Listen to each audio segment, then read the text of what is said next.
Weekends వస్తే చాలు హైదరాబాద్లో గచ్చిబౌలిలో బైక్ స్టంట్స్ ఎక్కువ చేస్తూ ఉంటారు. ఇలా బైక్ స్టంట్స్ చేయడం అనేది రోడ్ మీద ఇది నేరం కిందకు వస్తుంది అంటారు.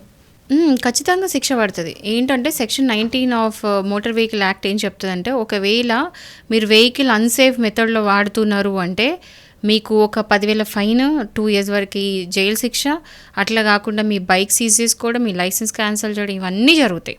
అది కాకుండా సెక్షన్ 184లో డేంజరస్ డ్రైవింగ్ కింద కూడా సేమ్ 2 years శిక్ష ఇదంతా పడుతుంది. ఇది కాకుండా ఈవెన్ బిఎన్ఎస్ యాక్ట్లో కూడా సెక్షన్ 125, సెక్షన్ 126 క్లాజ్ 1, 126 క్లాజ్ 2 ఇవన్నిటి కూడా ఏమంటారు, డేంజరస్ డ్రైవింగ్ అంటే మీరు వెహికల్తో డేంజరస్ డ్రైవింగ్ చేసి లేకపోతే ఇతరులకు హర్ట్ చేయడం కానీ ఇలాంటి ఏమైనా అన్సేఫ్ డ్రైవింగ్ కనుక చేస్తే కనుక మీకు శిక్ష పడుతుంది.